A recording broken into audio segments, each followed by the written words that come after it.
school ako, natutunan ko yung In My Little Room. Nagustuhan ko yung kanta na yun kasi talagang ganun lang ako, maliit lang na kwarto. Tapos paraos lang sa pagtulog ng maayos. At na hindi maayos, pwede na rin wala ako nung parang malaking bahay. Tapos hindi ko po pangarap yun. Ang punto ko, hindi ko po pangarap yung ganun. Iba siguro ang pangarap ko kaysa sa iba. Pero salamat sa Diyos, hindi ako nagkaroon ng ganun. Pagkaroon ng magandang bahay, pagkaroon ng kung ano-ano sa buhay.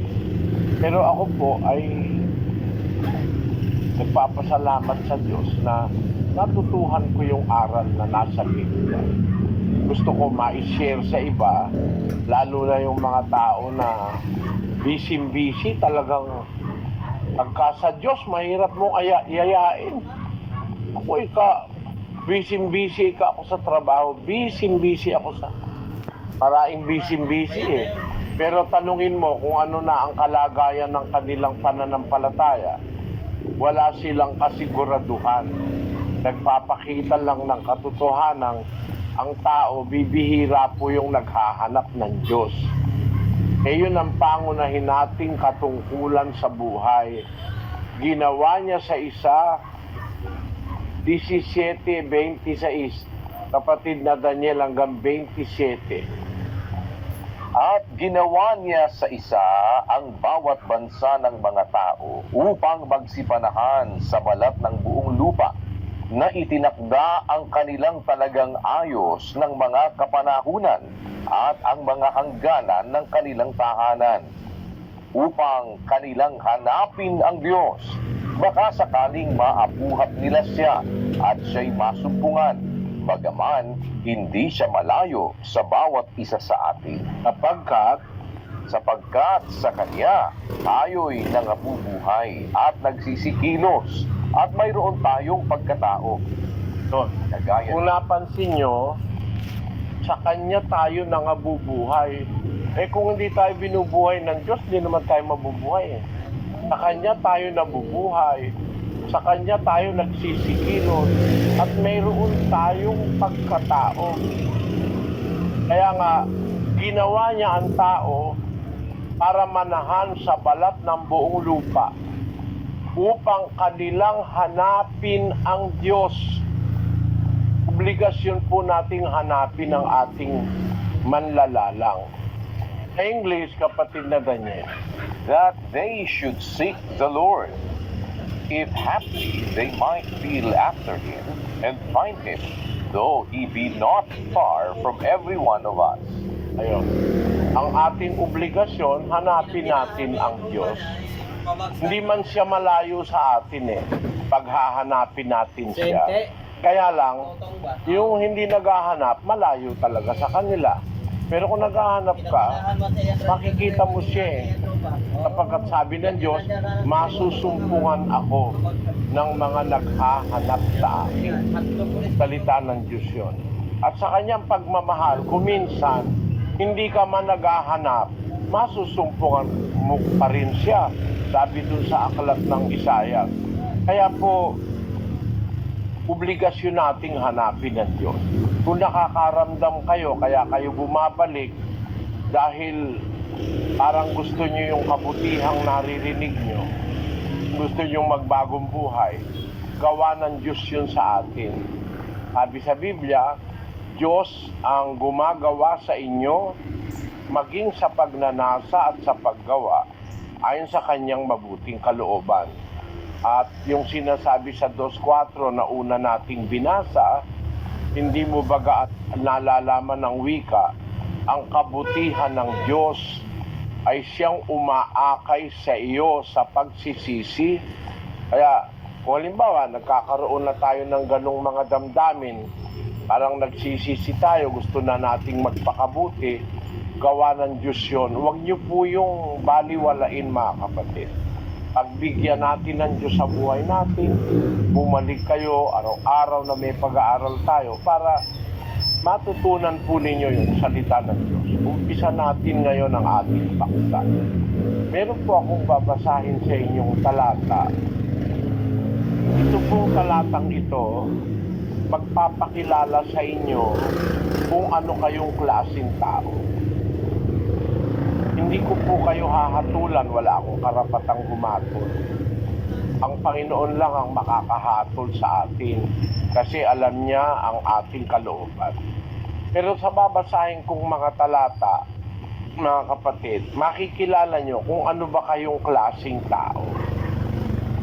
Kayo mismo, sa pag-aaral natin, dapat makilala kasi natin ang ating sarili. Makilala natin ano bang klaseng lahi ang pinanggalingan natin. Sa Pilipinas po, ang tawag sa atin ay conglomeration of different races.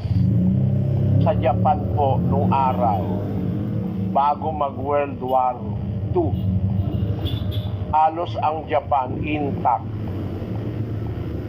Bawal po silang mag-asawa sa iba. Sila-sila. Merong ganong policy ang Japan nung araw. Yung kanilang lahi, parang hindi sila po pwedeng basta mahaluan ng ibang lahi. Meron pong ganong mga rasa o race ng tao sa mundo. Parang yung Roma nung araw, yung kanilang gobernador, pagka hindi ka taga-Roma, pinapaalis ka. Meron pong ganong mga rasa. Para makita nyo lang ang punto ko, basahin natin ang 18:2 ng Gawa. At nasumpungan niya ang isang Hudyo na nagngangalang Aquila, isang lalaking tubo sa Ponto na hindi pa nalalaong nanggagaling sa Italia, kasama ni Priscilla na kanyang asawa, sapagkat ipinag-utos ni Claudio na ang lahat ng mga Hudyo ay magsialis sa Roma, at siya'y lumapit sa kanila. Ang sabi ni Lucas, kaya pala si Priscilla saka si Aquila galing sa Italia. Kaya pala nagkaroon sila ng connection kay Pablo. Kasi ang mag-asawang ito nakatira sa Roma. Ipinag-utos si ni Claudio na ang mga Hudyo magsialis sa Roma. Yon. Makikita nyo, merong mga lahi, ayaw nila na mahahaluan sila ng ibang lahi. Ganun po ang Hapon bago magkadigma yung Second World War. Pero tayo pong Pilipino, ang atin pong bansa, bukas dumating ang mga Arabo sa Mindanao, nagtatag ng kanilang colony ron. Kaya nga yung mga taga Mindanao, ang karamihan doon nung araw, mga Muslim Dala-dala ng mga Arabo yung paniniwalang Islam. Doon sila, nauna pa sila sa Katoliko kung nag-aaral kayo ng istorya. Ang punto, sa Pilipinas, kumubukas tayo, nakarating po sa Pilipinas ang Islam, tapos sa bandang Bisaya, nang dumating naman si Magallanes, si Ferdinand Magellan, naumpisahan naman doon ang Katolisismo sa Bisaya.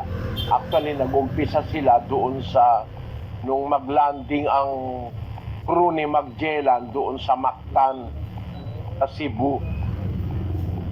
Tapos, lumaganap na yung Katolisismo.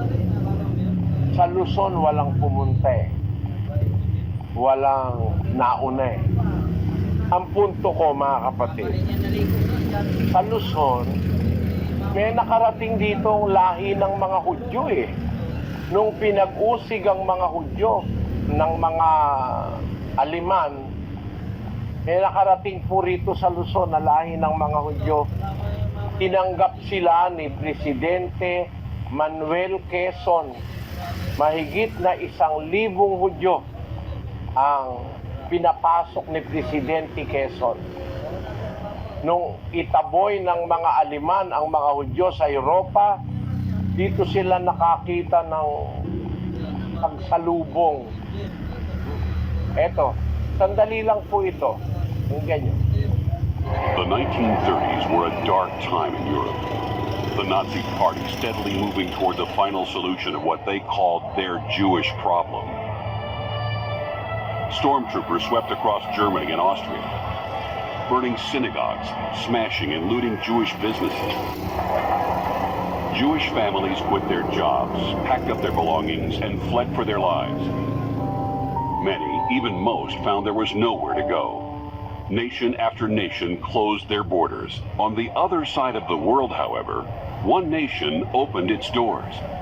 More than 1,000 people attended a rally in Manila saying that Hitler had violated the inherent right of every man to freedom, life, and the pursuit of happiness. And to newly elected President Manuel Quezon, it was not a question of whether his country would help, but why other nations did not.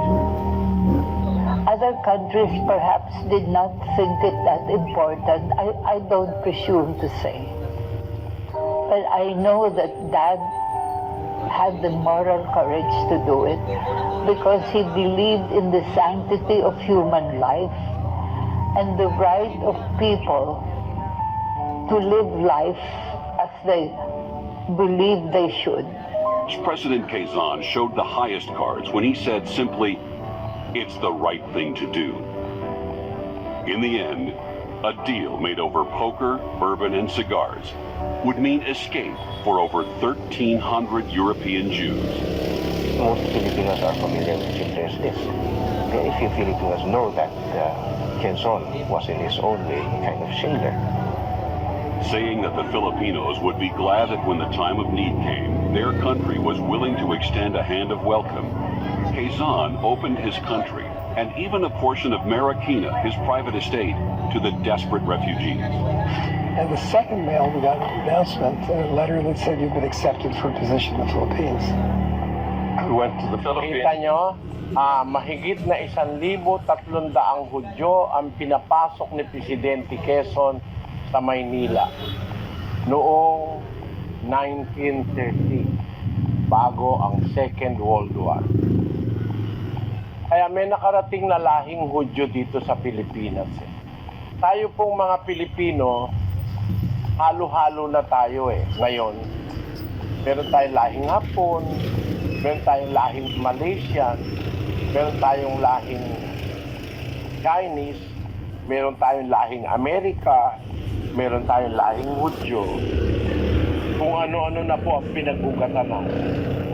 Ang punto ko, mga kapatid, ngayong ating henerasyon, kung saan man tayo nanggaling na lahi, meron pong utos ang Diyos, hanapin siya ng tao upang kanilang hanapin ang Diyos.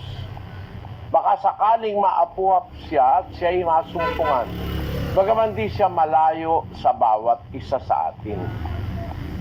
Ang Diyos ay masusumpungan natin kung hahanapin natin. Pero kung tayo ay hindi naghahanap ng Diyos, malayo siya sa atin. Malapit lang naman siya doon sa mga naghahanap sa Kanya. Hindi niya sila papahirapan. Masusumpungan nila siya dahil pagka hinahanap mo siya, malapit siya.